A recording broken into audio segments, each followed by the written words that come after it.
In the heart of the illustrious Roman Empire, towards the end of the 2nd century A.D., a drama unfolded, replete with intrigue and bloodshed.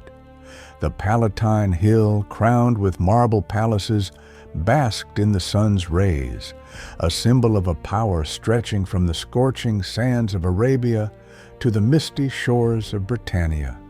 Yet, within these walls, where luxury and grandeur appeared immutable, a conflict so terrible that it was largely consigned to oblivion was brewing. Through the labyrinthine, quiet corridors, 11-year-old Publius Septimius Geta, son of Emperor Septimius Severus and the ambitious Julia Domna, trod timidly.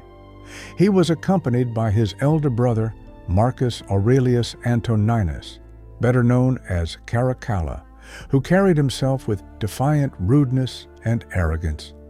At first glance, it was an ordinary scene from the life of two brothers, but in reality, it was a prelude to tragedy, a fateful moment that initiated a series of harrowing events. Geta, the younger brother, possessed an inquisitive mind and a thirst for knowledge, finding solace in books and philosophical discussions. Caracalla, by contrast, already displayed traits of cruelty that foreshadowed his future reign. These two starkly different and irreconcilable personalities, brought together by fate under one roof, were soon to clash in a struggle not only for their father's favor, but also for control over the vast Roman Empire. Behind the grand facade of the imperial court lay carefully guarded secrets, too delicate for the pens of official chroniclers. Nevertheless, fragmentary information, preserved in inscriptions, scattered chronicles, and personal correspondence, allows us to reconstruct a dramatic picture of ambition, irreconcilable rivalry, and bloodshed. This is not merely a chronicle of dynastic disputes. Rather, it is an X-ray of an empire whose insatiable hunger for absolute power fueled the most destructive passions of its rulers. It is a narrative of how the pursuit of dynastic immortality led to Rome losing a part of its moral fabric. And it all began with the story of two brothers whose childhood was spent under the burden of mutual suspicion and a heavy inheritance they could never share. At the very heart of the imperial palace, where long corridors were adorned with mosaic panels depicting legendary heroes of antiquity, and gardens exuded the fragrance of laurel and roses, Septimius Severus's sons grew up amidst vastly different expectations. Caracalla, born in 188 A.D., displayed his indomitable nature at a very early age. Even in his youth, courtiers noted his impulsiveness, impatience, and a dangerous inclination towards cruelty.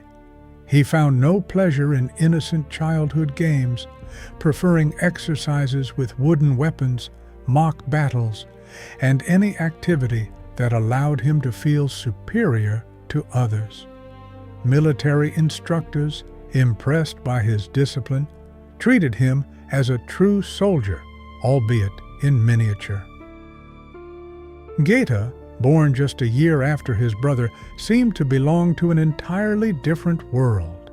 His nature was marked by deep introspection and refined sensitivity. He spent long hours listening to tutors who introduced him to the works of Greek philosophers, enthusiastically copying the verses of eminent poets and honing his skills in rhetoric.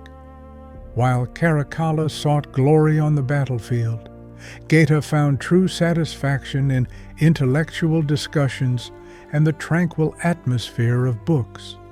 One prepared to govern bodies, while the other prepared to conquer minds. Soon, whispers began to circulate through the palace. Courtiers, carefully observing the brothers' every move, could not help but notice Caracalla's open disdain for his brother's calm temperament, accusing him of excessive softness, weakness of character, and unsuitability for governing the state. Geta, in turn, learned to remain silent and avoid open confrontations, finding refuge in libraries and trying to keep his distance from his elder brother. This was not merely simple sibling rivalry, but a complex dynamic overshadowed by displays of bullying and dominance. In this tense atmosphere, Julia Domna, the mother of both princes, an educated woman of immense authority in Rome's philosophical circles, played a pivotal role. She strove with all her might to maintain a fragile balance, while supporting Geta's education and surrounding him with teachers who encouraged his curiosity. She simultaneously praised Caracalla's bravery on the training ground. She understood perfectly that both her sons represented the future of the dynasty and endeavored diplomatically to prevent their disagreements from escalating into a serious threat. However, their father's constant absence only exacerbated the existing tension. Septimius Severus, absorbed in military campaigns that brought him fame in the furthest corners of the empire, rarely witnessed his sons' quarrels. Upon his return home, he mistakenly interpreted Geta's deference as a sign of respect for his elder brother, unaware that it concealed fear. Thus, in the shadow of the palace courtyards and halls, a quiet rivalry was forming, which was soon destined to erupt. Childhood games gradually escalated into a bitter struggle for power, where every gesture from one was perceived by the other as a potential threat. No one in Rome yet suspected that this animosity would not only divide the family, but could also split an entire empire. As the young princes matured, the differences in their characters became increasingly pronounced, giving rise to a wave of speculation about the future of the Roman Empire. In Rome's political landscape, where intrigue, civil wars, and favoritism often determined the outcome of power, the question of dynastic succession was a source of profound tension. Senators, ever vigilant to events within the imperial family, were divided. Some saw Caracalla as the rightful heir, noting his strength, bravery, military prowess, and ability to inspire fear in enemies. Others believed that Geta, with his intellect, prudence, and philosophical education, represented the stability Rome desperately needed after decades of upheaval. These rumors, as expected, reached the brothers' ears. Caracalla, possessing a volatile temper, perceived any hint of favor towards Geta as a direct threat to his position. He could not reconcile himself to the idea that his younger brother might usurp his primacy, and grew increasingly jealous of the throne he considered his by right of birth. Geta, by contrast, did not seek open confrontation. His inclination towards reflection rather than opposition led him to avoid direct clashes. However, his very existence, with virtues admired by many, served as a constant irritant to his elder brother. A vicious circle emerged. The more Geta distinguished himself with his intellect and composure, the more aggressive Caracalla became in his desire to assert his power and superiority. In an atmosphere of escalating tension, Septimius Severus, like an experienced strategist, adopted an ambivalent stance. The emperor, whose resilience had been forged in battle, and a staunch believer in the principle that might is right, saw Caracalla as his successor, embodying the ideal of a warrior and ruler.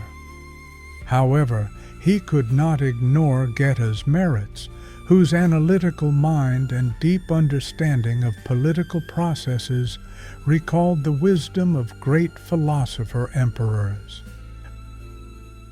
In a desperate attempt to preserve fragile peace within the empire, Severus resorted to an unprecedented solution, dividing power between both sons, making them co-rulers.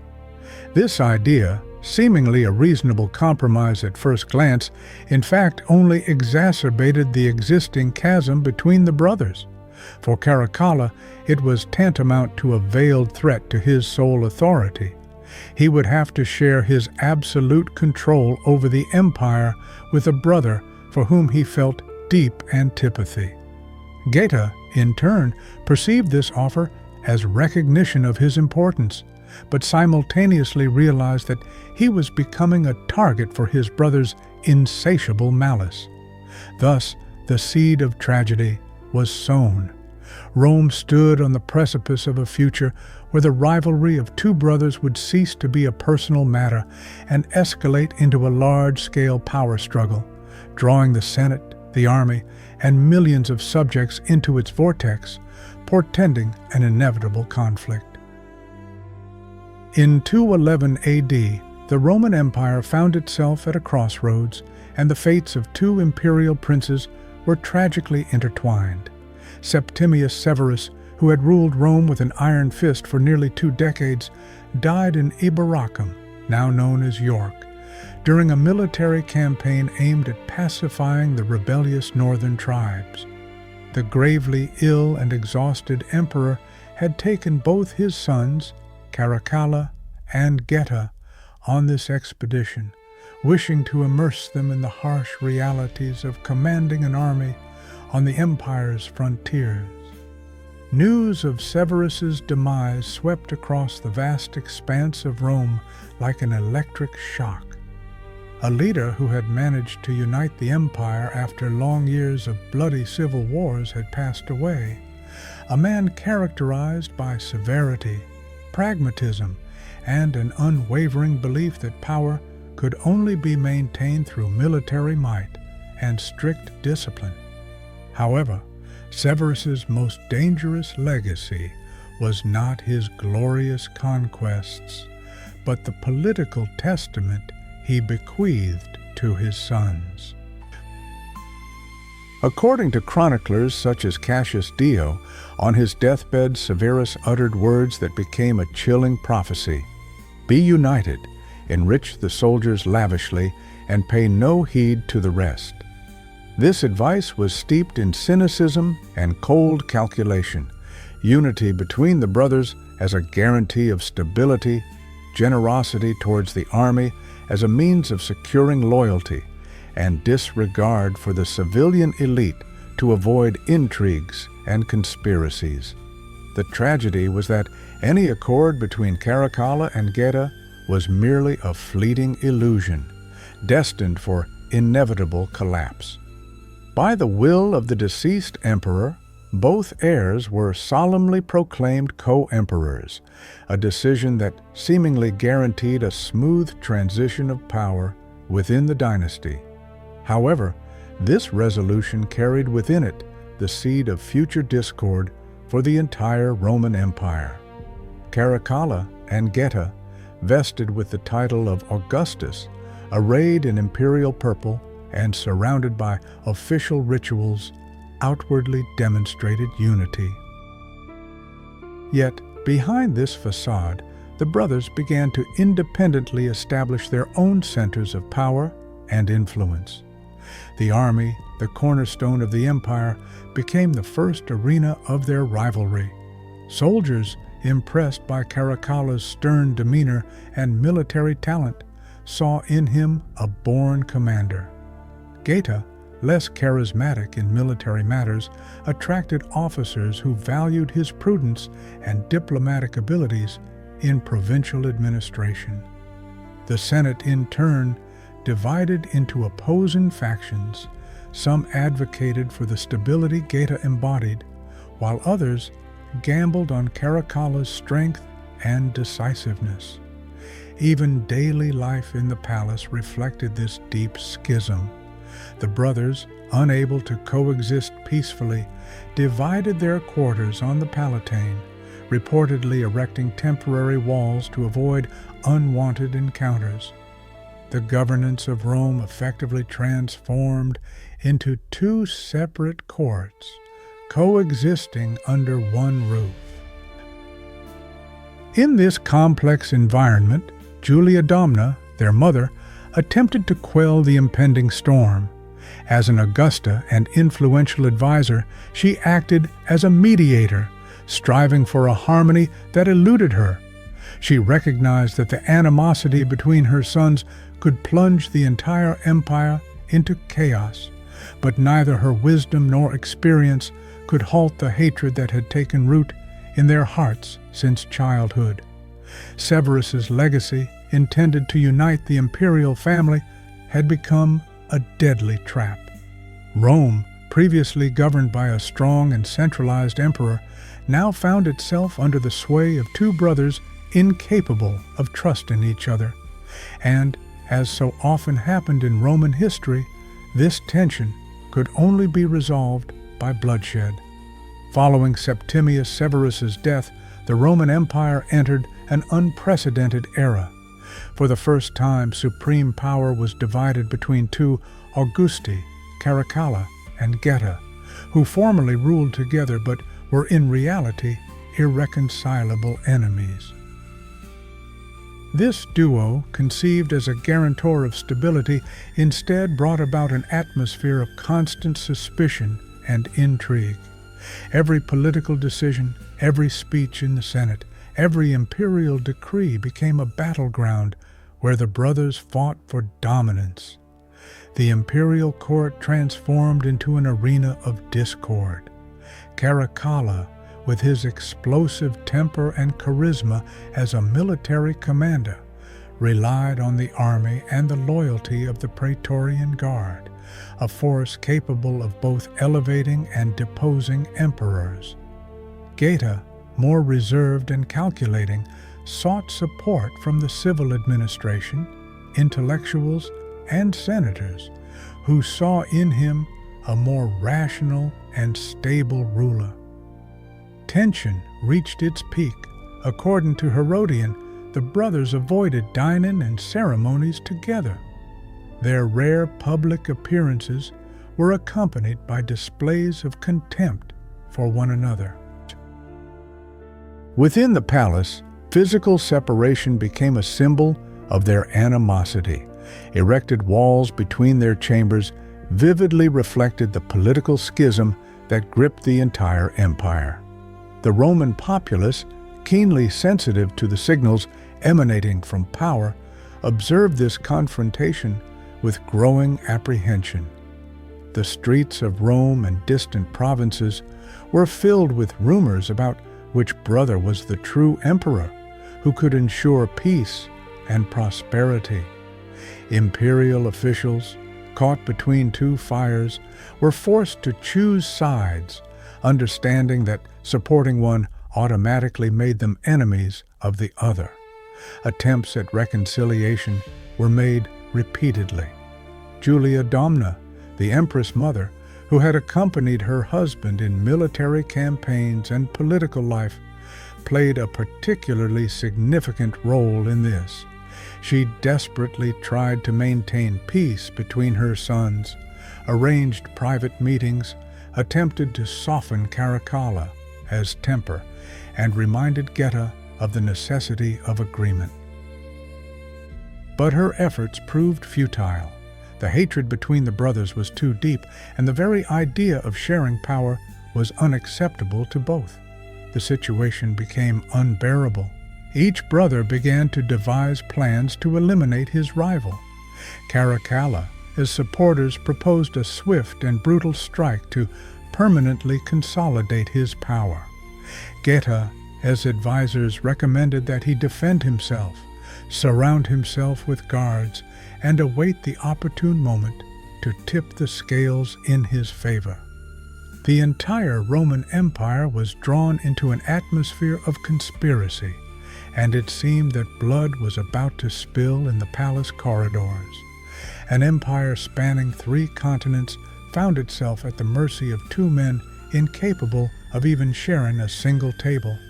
And in the brutal logic of Rome, it was clear to all, only one was destined to survive. In 211 AD, the confrontation between the 2 Augusti reached its zenith, marking a period of intense tension and intrigue in Roman politics.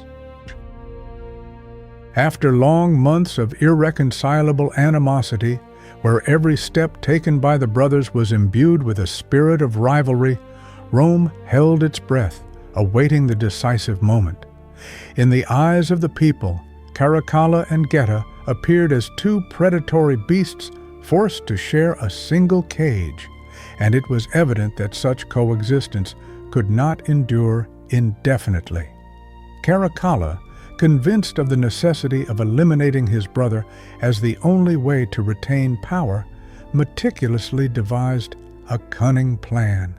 He arranged a meeting with Geta in the private chambers of their mother, Julia Domna, under the pretext of a noble goal, reconciliation and the restoration of unity within the empire. The empress, genuinely striving for harmony between her sons, agreed to act as a mediator.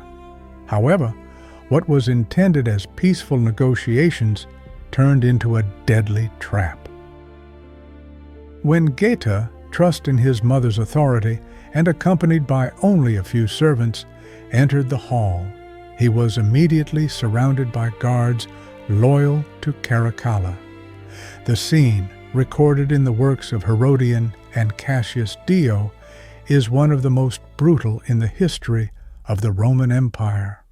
The young emperor was mercilessly murdered, attempting to find protection in his mother's embrace. Julia Domna, in despair, tried to shield her son, but her efforts were in vain. She could only hold him as life ebbed from his body. Geta's blood stained her clothes and the palace floor, transforming the promised reconciliation into a bloody sacrifice. Geta was killed at the age of 22, and his death put an end to any hopes of agreement between the brothers. This was not merely a secret crime, but a cold-blooded display of force. Caracalla wanted everyone to understand that he was prepared to go to the most brutal lengths to retain the throne. From that moment, he became the sole ruler of Rome, but also a man haunted by the shadow of his murdered brother. Following Geta's tragic death, Caracalla was faced with the task of erasing all mention of him from history.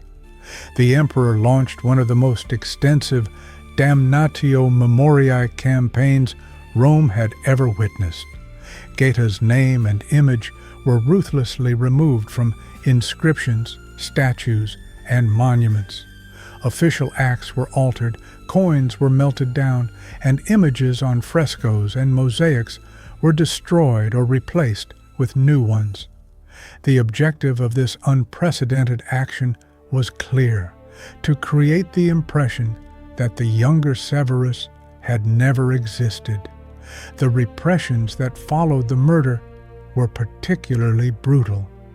Over 20,000 of Geta's supporters and followers, from high-ranking senators to ordinary soldiers and servants, were executed within months of his death.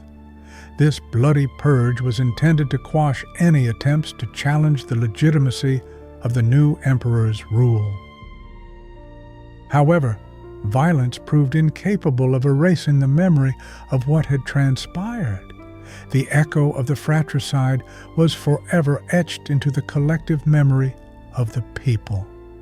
Whispers circulated among the populace about Caracalla as a fratricide, a ruler who had betrayed not only blood ties, but also the very foundations of Roman statehood.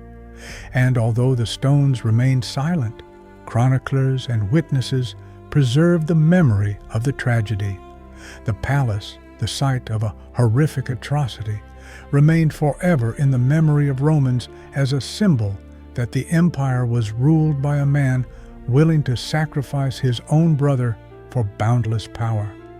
Following Geta's tragic death in December 211 AD, the Roman Empire confronted a new reality, the sole rule of Caracalla, whose name would forever be stained by fratricide. This act, conceived as a means of political survival, left an indelible mark on his entire period of reign. Caracalla, with the same untamed fury with which he took his brother's life, concentrated unlimited power in his hands. The first months of his rule were permeated by an atmosphere of fear and brutal repression. Sinister rumors never ceased in the palace corridors. Senators exercised extreme caution, and aristocratic families, many of whom were closely connected to Geta, realized that any misstep could cost them their lives. The emperor, consumed by suspicion, trusted no one.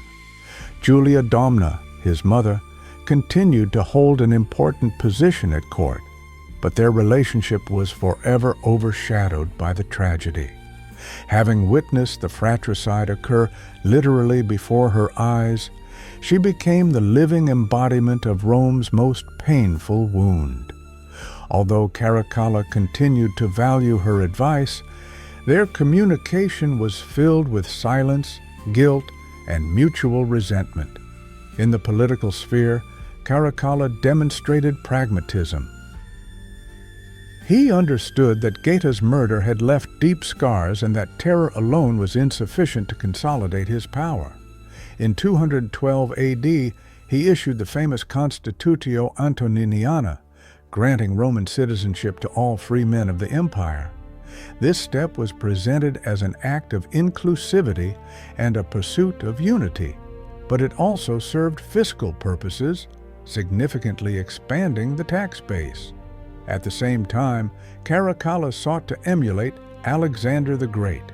He was so captivated by the renowned conqueror that he mimicked his manner of dress, gestures, and style of governance. He organized military campaigns in the East, hoping to surpass the glory of his idol. However, his ambitions collided with a harsh reality. The empire was no longer the youthful and vigorous state it had been in previous centuries, but rather a ponderous machine struggling to maintain its borders. The tragic echo of Geta's murder haunted him even during his military campaigns. Soldiers obeyed, yet many regarded him with suspicion. Chroniclers recount that Caracalla was tormented by nightmares, seeing his brother's bloodied face.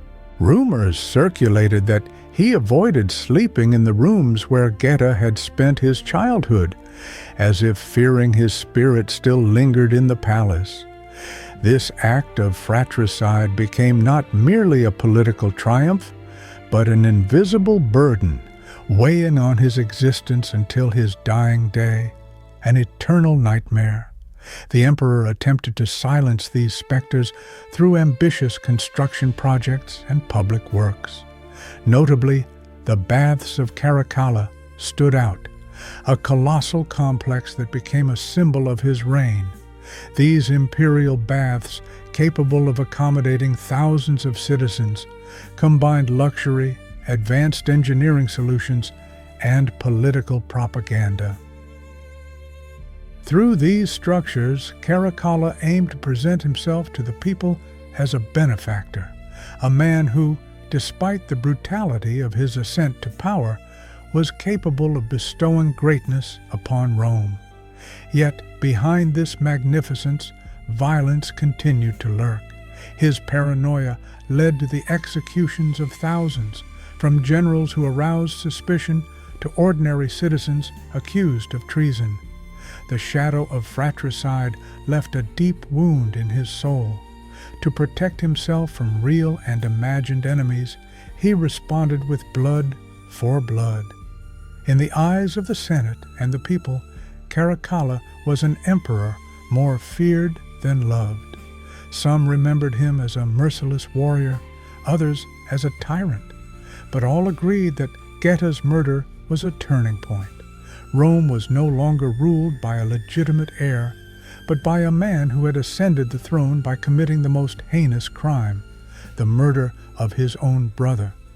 The echo of this tragedy could not be silenced by decrees, monuments, or conquests. Caracalla's reign became a desperate attempt to justify his power and atone for his guilt before history, but every step he took only plunged him deeper into the dark legend of the Severan dynasty. Following Geta's tragic death, the younger of the Severan brothers, the empire underwent an unprecedented campaign to eradicate all mention of him. Official documents were meticulously edited, coins bearing his image were withdrawn from circulation, and frescoes and mosaics adorning palaces and public buildings were stripped of his likeness. The aim of this unparalleled action was to erase Geta's very existence from the memory of future generations. The repressions that followed his death were exceptionally brutal. More than 20,000 of Geta's supporters and followers, from influential senators to ordinary soldiers and servants, were executed within a few months. This ruthless purge was designed to quell any attempt to challenge the new emperor's legitimacy. However, despite all efforts, Geta's memory was not erased. The echo of fratricide was forever etched into the collective memory of the Roman people. Whispers circulated among the populace about Caracalla as a fratricide, a ruler who had betrayed not only blood ties, but also the very foundations of Roman morality. And although the stones remained silent, chroniclers and witnesses of those tragic events preserved Geta's memory. The palace, the scene of the dreadful crime, remained forever in the memory of Romans as a symbol that the empire was ruled by a man willing to sacrifice his own brother's life for absolute power. After Geta's assassination in December 211, Rome found itself in a new, grim reality.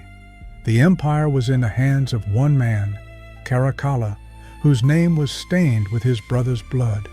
What began as an act of political survival became an indelible mark on his entire reign. Caracalla usurped absolute power with the same ferocity with which he had taken his brother's life. The first months of his rule were marked by an atmosphere of fear and repression. Sinister rumors circulated in the palace corridors. Senators moved with extreme caution, and noble families, many of whom were connected to Geta, realized that any misstep could cost them their lives. The emperor trusted no one. His mother, Julia Domna, continued to hold a prominent position at court, but their relationship was forever overshadowed by the tragedy. Having witnessed the fratricide, she became an eternal witness to Rome's most painful wound. And although Caracalla continued to heed her advice, a wall of silence, filled with guilt and resentment, arose between them. As a politician, Caracalla displayed pragmatism, recognizing that Geta's murder had left deep wounds in society, and terror alone was insufficient to consolidate power. In 212 AD, he issued the famous Constitutio Antoniniana, or Antonine Edict, which granted Roman citizenship to all free men of the empire. This move, presented as an act of inclusion and a pursuit of unity, also served fiscal objectives, significantly expanding the state's tax base. The subsequent years of his reign were marked by continuous military campaigns. In battles and skirmishes, Caracalla sought refuge from the ghosts of the past that plagued him even in the imperial palace. Leading his legions, he suppressed revolts in Germania, striving to appear as an invincible commander. In Dacia, he expanded the empire's borders with fire and sword. But in the east, where he aimed to replicate the exploits of Alexander the Great, his ambitions spiraled out of control. In 214 AD, upon arriving in Asia Minor and Syria, he declared his intention to conquer Persia. The army followed its leader, yet many officers secretly voiced concerns about the emperor's mental state. It was said that he spoke to himself in his chambers, awoke in terror in the middle of the night, shouting Geta's name, and performed sacrifices in foreign temples, attempting to find a forgiveness that seemed unattainable. His manic obsession with Alexander the Great even led him to Troy, where he paid homage to the hero Achilles, as if hoping to find in these rituals an absolution that Rome seemingly could never grant him.